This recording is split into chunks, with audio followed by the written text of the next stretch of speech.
Audio Jungle. Audio Jungle.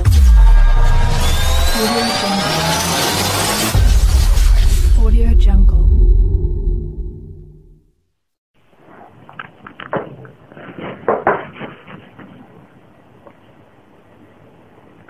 Hi friends, welcome to tech code channel.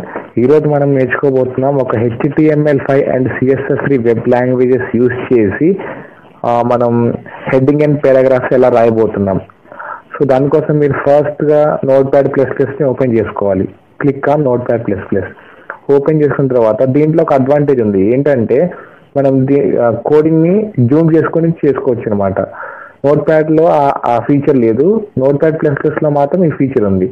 Okay, మీరు first ఏం చేయాలంటే menu bar కనిపిస్తున్న పైన అందులో లాంగ్వేజ్ సెలెక్ట్ చేసుకోండి. సెలెక్ట్ చేసుకున్న తర్వాత హెచ్ ఆల్ఫాబెట్ సెలెక్ట్ చేసుకుంటే అక్కడ మీకు HTML ఉంటుంది, దాని మీద క్లిక్ చేయండి. చేసిన తర్వాత ఇప్పుడు మనం ప్రోగ్రామ్ రాద్దాం. ఫస్ట్ ఏం రాయాలి? ఫస్ట్ డాక్ టైప్ అని రాయాలి. DOCTYPE ఈ డాక్ టైప్ అనేది ఎందుకు స్పెసిఫై చేయాలి అంటే మనం యూజ్ చేసేది HTML5 వర్షన్ కాబట్టి ఈ డాక్ టైప్ అనేది స్పెసిఫై చేయాలి. ప్రీవియస్ వర్షన్స్కి డాక్ టైప్ అనేది స్పెసిఫై చేయడం అవసరం లేదు. ఒకవేళ అది చేయాలన్నది వేరే ఇంకా ఎక్స్ట్రా కోడ్ ఉంటుంది అనమాట. సో ఇప్పుడు మనం రూట్ ఎలిమెంట్ రాద్దాం. రూట్ ఎలిమెంట్ ఏంటంటే మనకి HTML అనేది ఒక root element. Okay, starting tag ఉంటుంది, ఎండింగ్ ట్యాగ్ ఉంటుంది. నెక్స్ట్ హెడ్ రాస్తాం. Head element, starting tag, ending tag. Doc టైప్కి మనం ఎండింగ్ ట్యాగ్ రాయని అవసరం లేదు, ఎందుకంటే అది జస్ట్ మనం వర్షన్ ఇండికేట్ చేసేదే. సో నెక్స్ట్ హెడ్ పార్ట్లో మనం ఏం రాస్తాం? నెక్స్ట్ టైటిల్ రాస్తాం. టైటిల్ అనేది మనకి వెబ్ బ్రౌజర్లో యూజ్ అవ్వద్దు అనమాట, ఫర్ నేమ్ ఇండికేషన్. నేను వెబ్ పేజ్ అని టైటిల్ ఇచ్చేస్తున్నాను, web page. Next body part రాయాలి. హెడ్ పార్ట్ కింద బాడీ పార్ట్ ఉంటుంది, starting tag and ending tag. ఇప్పుడు ఈ బాడీ పార్ట్లో మనం ఏం రాద్దాం? హెడ్డింగ్ రాద్దాం అనుకున్నాం. సో హెడ్డింగ్ అంటే ఏం సెలెక్ట్ చేస్తారు? మనకి టైప్స్ ఉంటాయి, H1 నుంచి H6 టైప్స్ ఉంటాయి హెడ్డింగ్స్ అనేవి. సో ఎందుకు అవి అనేది నేను ఎక్స్ప్లెయిన్ చేస్తాను మీకు. ఫస్ట్ రాద్దాం. హెడ్డింగ్స్ అంటే మనకి కావాల్సిన ట్యాగ్స్ ఏంటి? H1 tag, H2 tag, H3, H4 and H5, H6 tags ఉంటాయి. సో ఫస్ట్ H1 ట్యాగ్ రాద్దాం. H1 ట్యాగ్లో హెడ్డింగ్ 1 అని రాస్తున్నా. Okay, next H2 tag. H2 tag రాసేసి heading 2, HEADING heading 2. Okay, next నేను హెడ్డింగ్ 3 రాస్తున్నా. H3 ట్యాగ్ యూజ్ చేద్దాం. Okay, heading HEADING heading 3. Next H4 tag.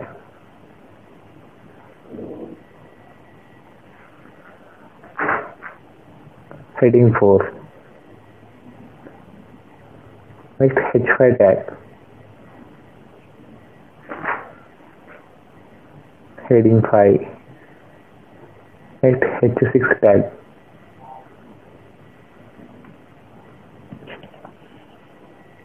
Heading 6. Okay, next ఇప్పుడు మనం పేరా రాద్దాం.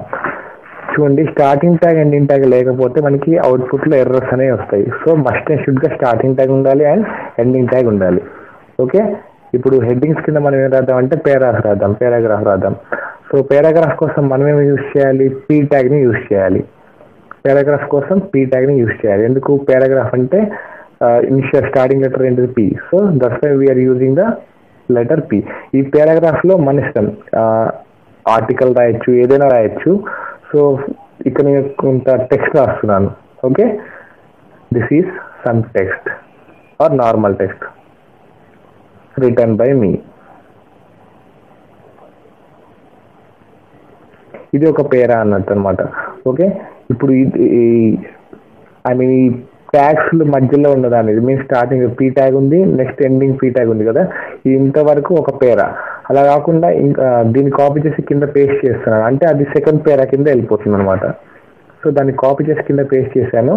మేము ఇక్కడ కూడా సపరేట్గా ఏముంది? P ట్యాగ్ ఉంది. సో అది కూడా పారాగ్రాఫ్. ఇప్పుడు నేను సేవ్ చేస్తాను, కంట్రోల్ దీనికి నేమ్ ఇస్తున్నా, వెబ్ పేజ్. సో ఇది .html ఎక్స్టెన్షన్తో సేవ్ అయిపోతుంది. సేవ్ చేసేసా. ఇప్పుడు దీన్ని మనం రన్ చేద్దాం క్రోమ్లో. మీకు మెనూ బార్లో రన్ ఆప్షన్ ఉంది కదా, అది క్లిక్ చేసి లాంచ్ ఇన్ క్రోమ్ మీద క్లిక్ చేయండి. సో బ్రౌజర్ ఓపెన్ అవుతుంది, మీకు క్రోమ్ అనేది ఓపెన్ అవుతుంది.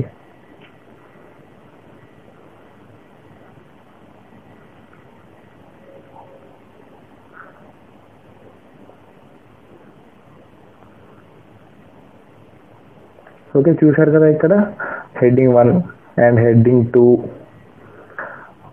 Heading 3, heading 4, heading 5 and heading 6. So వాటి మనం సబ్ హెడ్డింగ్స్ లాగా మనకు అవసరమైనట్టు పెట్టుకోవచ్చు అనమాట.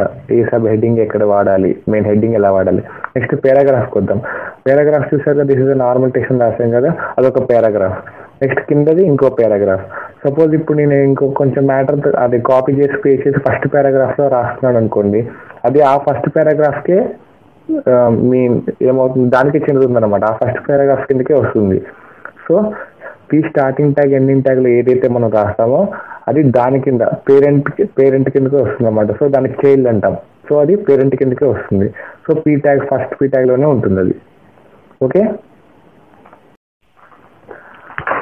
సో ఫ్రెండ్స్ ఇప్పుడు మీరు చూసారు కదా మనం హెడ్డింగ్ ఎలా అవుట్పుట్లో చూపించాము అండ్ పారాగ్రాఫ్ని ఎలా చూపించాము. ఇది ఒక నార్మల్ HTML5 ఫైల్ అనమాట. సో దీనికి ఏం డిజైన్స్ ఉండవు, ఓన్లీ మ్యాటర్ ఇన్ఫర్మేషన్ మాత్రమే ఉంటుంది. సో దీన్ని డిజైన్ చేయాలి, కలర్స్ పెట్టాలనుకోండి. సపోజ్ ఈ హెడ్డింగ్ అనేది ఒక కలర్ రావాలి, పారాగ్రాఫ్ అనేది ఒక కలర్లో రావాలి అనుకుంటే మనం CSS స్టైల్స్ని యూజ్ చేస్తాం. CSS స్టైల్ షీట్స్ అని ఉంటాయి, వాటిని యూజ్ చేస్తాం. అవి 3 టైప్స్ ఉంటాయి. సో అవి నెక్స్ట్ వీడియోలో మీకు ఎక్స్ప్లెయిన్ చేస్తాను. సో నార్మల్గా అయితే ఇప్పుడు జస్ట్ వినండి. సో మనకి కలర్ ఇండికేషన్స్ అనేవి 3 టైప్స్గా ఉంటాయి. ఏమేంటి అంటే ఫస్ట్ చూడండి, మనం నార్మల్ నేమ్ రాసుకోవచ్చు కలర్ ఇండికేషన్లో. సో ఇది కలర్, దీన్ని నేను చూసాను కదా, red, green, blue, orange, yellow, cyan, black, ఇట్లా సో అని ఉంటాయి అనమాట. నార్మల్గా నేమ్ ఇండికేట్ చేసుకోవచ్చు కలర్ అని పెట్టేసి. అలా కాదు అంటే ఇంకో మెథడ్ ఏముంది అంటే చూసారు కదా, RGB వాల్యూ ఉంటారు, red, green, blue value. So మనకి CSS రాసేటప్పుడు ఇది రాయాలి కలర్ ఇండికేషన్ పర్పస్. RGB 255.0,0 అంటే ప్యూర్ రెడ్ అనమాట. హైయెస్ట్ వాల్యూ ఉంటే అది రెడ్. సో R వాల్యూ దగ్గర ఇది చూడండి మనకి రెస్పెక్టివ్లీ ఫామ్ లో ఉంది చూడండి, R కి 255, గ్రీన్ కి 0, బ్లూ కి 0. సో హైయెస్ట్ వాల్యూ ఏంటిది రెడ్. సో ఇది కంప్లీట్ గా రెడ్ కి వచ్చేస్తుంది.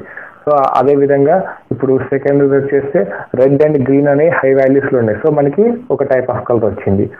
ఇక్కడ అంటే గ్రీన్ ఒక హై వాల్యూ ఉంది కాబట్టి సో కంప్లీట్ గ్రీన్ కలర్ వచ్చేసింది. నెక్స్ట్ చూడండి గ్రీన్ అండ్ బ్లూ అనేవి ఉన్నాయి కాబట్టి ఈ కలర్ వచ్చేసింది. నెక్స్ట్ అలా ఓన్లీ బ్లూ ఒకటే ఉంది, 255 హైయెస్ట్ వాల్యూ ఉంది. సో ఇది మొత్తం బ్లూ కలర్. అలా కాకుండా మనకి గ్రే షేడ్స్ రావాలి అనుకుంటే ఈక్వల్ వాల్యూస్ ఇవ్వాలి. RGB వాల్యూస్ అనేవి రెడ్, గ్రీన్, బ్లూ వాల్యూస్ అనేవి ఈక్వల్గా ఉండాలి. ఇక్కడ చూడండి 000 కంప్లీట్ బ్లాక్ కలర్, ఇక్కడ 90. సో బ్లాక్ కలర్ కాక కొంచెం షేడ్ అయింది చూడండి. సో 128. ఐ మీన్ దానికన్నా ప్రీవియస్ దానికన్నా ఇంకా కొంచెం వైట్గా అవుతుంది. సో ఇలా మనం వాల్యూ అనేది ఇంక్రీజ్ చేసే కొద్దీ ఇంక్రీజ్ అవుతుంది. లాస్ట్ చూడండి 255, 3 హై వాల్యూస్ కాబట్టి కంప్లీట్ వైట్ కలర్ వచ్చేస్తుంది అనమాట. ఇది RGB వాల్యూస్. ఇదొక మెథడ్. నెక్స్ట్ ఇంకో మెథడ్ ఏంటంటే హెక్సాడెసిమల్ మెథడ్ అన్నమాట. హెక్సాడెసిమల్స్ వాడి మనం యూజ్ చేస్తాం. హెక్సాడెసిమల్స్ అంటే ఏంటి, 0 to 9 నెంబర్స్ ఉంటాయి అండ్ A to F వరకే ఉంటాయి. సో ఇది హెక్సాడెసిమల్ ఫార్మాట్ అనమాట కలర్ రాసేటప్పుడు. సో ఇక్కడ మనం ఏమి ఇండికేట్ చేస్తాం, హ్యాష్ అనేది ఖచ్చితంగా ఇండికేట్ చేయాలి, హ్యాష్ సింబల్ అనేది ఖచ్చితంగా ఇండికేట్ చేయాలి ఇది రాసేటప్పుడు. నెక్స్ట్ FF అనేది హైయెస్ట్ వాల్యూ. ఇక్కడ మీకు చూడండి FF అంటే ఇక్కడ 2 Gs ఉన్నాయి, 002 Gs ఉన్నాయి అండ్ 002 Gs ఉన్నాయి. ఇక్కడ దీని ఇండికేషన్ ఏంటంటే ఫస్ట్ 2 వాల్యూస్ రెడ్ కి సంబంధించింది, సెకండ్ 2 వాల్యూస్ గ్రీన్ కి సంబంధించింది, లాస్ట్ 2 వాల్యూస్ ఉన్నాయి కదా అవి బ్లూ కి సంబంధించింది. ఇందాక RGBలు ఎలా ఉన్నాయో సేమ్ అలానే ఉంటాయి కాబట్టి ఇక్కడ 2 వాల్యూస్ అనేవి ఇండికేట్ అవుతాయి ఒక్కొక్క కలర్ కి. సో ఇక్కడ ఏంటి కంప్లీట్ FF000 అని ఉంది కదా. సో ఈ FF అనేది హైయెస్ట్ వాల్యూ హెక్సాడెసిమల్ ప్లేసెస్ లో. సో హైయెస్ట్ వాల్యూ ఉన్నదానికి ఏ కలర్ వస్తుంది, ఫస్ట్ లో రెడ్ కలర్. ఇందాక చూసాం కదా RGBలో 255 అనే దానికి రెడ్ కలర్ వచ్చింది. సేమ్ అదే విధంగా ఇక్కడ FF అంటే హైయెస్ట్ వాల్యూ కాబట్టి రెడ్ కలర్ వచ్చేసింది. సేమ్ అలాగే మనం ఈ కోడ్స్ అన్ని మార్చుకుంటూ ఉంటుంటే కలర్స్ కూడా మారుతూ ఉంటాయి. దీనికి కూడా గ్రే షేడ్స్ ఎలా వస్తాయంటే ఈక్వల్ వాల్యూస్ ఇవ్వాలి సేమ్ RGB లాగానే. సో 40, 80. సో అన్ని హైయెస్ట్ వాల్యూస్ లాస్ట్ మనకి వైట్ కలర్ వస్తుంది. సో ఇలా మనం స్పెసిఫై చేసుకోవచ్చు అనమాట కలర్స్ ని. ఓకే, మరి ఎలా రాయాలి, మనం రాసిన డాక్యుమెంట్ ఫైల్కి ఎలా రాయాలి? సో ఇక్కడ నేను స్టైల్ షీట్ వాడుతున్నాను. దీన్ని ఇంటర్నల్ స్టైల్ షీట్స్ అంటారు. అది మీకు నెక్స్ట్ వీడియోలో ఎక్స్ప్లెయిన్ చేస్తాను. సో దీనికోసం మీరు ఏం చేస్తారంటే స్టైల్ ట్యాగ్ పెట్టేసేయాలి. Starting tag and ending tag పెట్టేసేయాలి. ఇక్కడ CSS రాస్తున్నాను. ఫార్మాట్ ఏంటంటే మనకి హెడ్డింగ్ కలర్ మారాలి కాబట్టి H1 దేన్ని మారాలో అది పెట్టేసేయండి. హెడ్డింగ్ 1 తీసుకున్నా, H1 పెట్టేసి ఫ్లవర్ బ్రాకెట్స్ ఓపెన్ చేయండి. ఓపెన్ చేసిన తర్వాత కలర్, COLOR కలర్. నాకు ఫస్ట్ నార్మల్ కలర్ ఇండికేషన్ ఇస్తున్నా, నేను రెడ్ అని వేస్తున్నా, రెడ్. Ctrl+S reload. చూసారు కదా కలర్ మారిపోయింది. అలా కాదు నాకు H2 మారుద్దాం అనుకున్నా, H2 దీన్ని గ్రీన్ చేద్దాం అనుకున్నా. So COLOR colour, GREEN green, GREEN green. Okay, end with semicolon, ఖచ్చితంగా సెమికోనల్తోనే ఎండ్ చేయాలి. Okay, don't forget that one. దీన్ని కాపీ సేవ్ చేసేసి రీలోడ్ చేసేసి గ్రీన్ కలర్ వచ్చేసింది. నెక్స్ట్ H3 వయోలెట్ కావాలనుకున్నా నేను. So violet. సో ఇక్కడ కలర్ కదా, COLOR colour, violet. Save, reload. So తర్వాత వైలెట్ కలర్ వచ్చేసింది. ఇలా మీరు మనం రాసిన టెక్స్ట్ యొక్క కలర్ని చేంజ్ చేసుకోవచ్చు. టెక్స్ట్నే కాదు పారాగ్రాఫ్ని కూడా చేంజ్ చేసుకోవచ్చు. దానికోసం ఏం చేయాలి, ఇక్కడ మనకి ఉంది P ట్యాగ్ కదా, సో P అని పెట్టేసి మళ్ళీ ఫ్లవర్ బ్రాకెట్స్ ఓపెన్ చేసేసి COLOR కలర్, నేను రెడ్ అని పెడుతున్నా, సెమికోనల్, ఎండ్ విత్ సెమికోనల్. ఇప్పుడు రీలోడ్ చేస్తే చూడండి. సో P ట్యాగ్ అనేది ఇక్కడ ఫస్ట్ పారాగ్రాఫ్కి P ట్యాగే ఉంది, సెకండ్ పారాగ్రాఫ్కి P ట్యాగే ఉంది. సో మొత్తం మారిపోద్ది. అలా కాకుండా ఇండివిజువల్గా మారాలి అంటే ఏం చేయాలంటే దానికి ఇంకో కాన్సెప్ట్ ఉంటుంది, అది మీకు నెక్స్ట్ వీడియోలో ఎక్స్ప్లెయిన్ చేస్తాను. ఓకే, ఈ వీడియోలో మాత్రం మీకు కలర్స్ ఓన్లీ టెక్స్ట్ కలర్స్ ఎలా మారాలో చెప్తున్నాను. సో ఇదనమాట.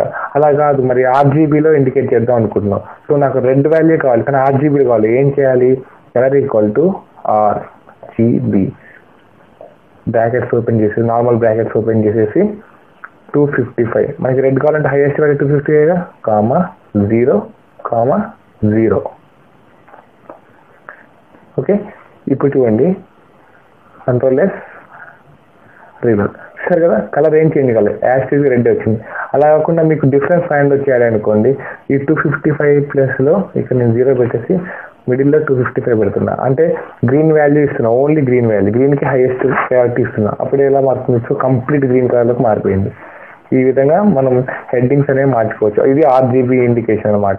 అలా కాకుండా హెక్సాగోనల్ ఇండికేషన్ అంటే ఏం చేయాలి, ఏం లేదు, ఫస్ట్ సింప్లీ యాష్ ఇవ్వాలి. యాష్ ఇచ్చేసి సో F నాకు రెడ్ వాల్యూ కావాలనుకుంటే ఫస్ట్ 2 హైయెస్ట్ వాల్యూస్ ఉండాలి, మిగతా 2 వాల్యూస్ అనేది 0,0 ఉండాలి. సో ఇప్పుడు ఎలా వస్తుంది మనకి, సేవ్ చేసి రీలోడ్ చేసి చూద్దాం. సో చూసారు కదా, హెడ్డింగ్ 2 అనేది రెడ్ కలర్కి మారిపోయింది. అలా కాకుండా మరి మనకి కొన్ని గ్రే షేడ్స్ ఉన్నాయి కదా, వాటిని కూడా ఇలానే చేసేస్తాం. మీకు ఇంకో బెటర్ ఆప్షన్ ఏంటంటే, మీకు గూగుల్ క్రోమ్లో ఎక్స్టెన్షన్స్లో ఏం చేస్తుంటే కలర్ పిక్కర్ అని ఉంటుంది. దీన్ని మీరు ఎక్స్టెన్షన్స్లో దొరుకుతుంది, డౌన్లోడ్ చేసుకోండి. ఈ కలర్ పిక్కర్ వల్ల యూజ్ ఏంటంటే చూడండి, దాన్ని క్లిక్ చేస్తే మనకి ఏమొస్తుందంటే ఇక్కడ చూసారు కదా డిఫరెంట్ టైప్స్ ఆఫ్ కలర్స్ని ఎలా యూజ్ చేయాలి. సో ఇలా మనం కింద మారుతుంటే ఇక్కడ RGB వాల్యూస్ మారుతూ ఉన్నాయి, ఇక్కడ హెక్సాగోనల్ డెసిమల్ వాల్యూస్ మారుతూ ఉన్నాయి. ఈ HSL అనేది మీకు నెక్స్ట్ టాపిక్లో ఎక్స్ప్లెయిన్ చేస్తాను. ఓకే, RGB వాల్యూస్ మారుతున్నాయి, ఈ వాటితో హెక్సాగోనల్ డెసిమల్ వాల్యూస్ మారుతున్నాయి. సపోజ్ ఇప్పుడు నేను ఇక్కడ కలర్ చేంజ్ చేద్దాం అనుకున్నాను అనుకో, ఇలా వచ్చేసాను. లేదా pink colour, complete pink, dark pink పెట్టేద్దాం అనుకున్నాను. సో ఇది రెడ్ కలర్ తీసుకున్నా, సో ఈ కలర్ తీసుకున్నా, దీన్ని ఇక్కడ మొత్తాన్ని కాపీ చేసేసుకుంటున్నా అండ్ మన కోడ్లో పేస్ట్ చేస్తున్నా. H3 హెడ్డింగ్కి పెయింట్ చేస్తున్నా, పేస్ట్. ఇప్పుడు సేవ్ చేసి చూద్దాం. ఇక్కడ రీలోడ్ చేయండి. చూసారు కదా, అక్కడ ఏ కలర్ అయితే తీసుకున్నానో అదే కలర్ వచ్చింది హెడ్డింగ్ 3కి. సో ఈ విధంగా కలర్ పిక్కర్ అనేది మనకి చాలా యూజ్ అవుతుంది. ఇది ఎక్స్టెన్షన్లో మీరు పెట్టేసుకుంటే ఎప్పుడు కావాలంటే అప్పుడు ఆ కలర్ పిక్కర్ ద్వారా మనకి ఎలాంటి కలర్ కావాలంటే డిజైన్ చేసుకోవచ్చు. Okay, thank you friends. ఈరోజు మనం నేర్చుకున్న క్లాస్ ఏంటి అంటే హెడ్డింగ్స్ ఎలా రాయాలి, పారాగ్రాఫ్స్ ఎలా రాయాలి అండ్ మనకి CSS స్టైల్స్ యూజ్ చేసి టెక్స్ట్ కలర్ ఎలా చేంజ్ చేయాలి. సో నేను నెక్స్ట్ వీడియోలో మిగతా ఇన్ఫర్మేషన్ ఇస్తాను. Okay, thank you. నా వీడియోస్ని షేర్ చేయండి నచ్చితే అండ్ లైక్ చేయండి. సో సబ్స్క్రైబ్ అవ్వండి. ఓకే,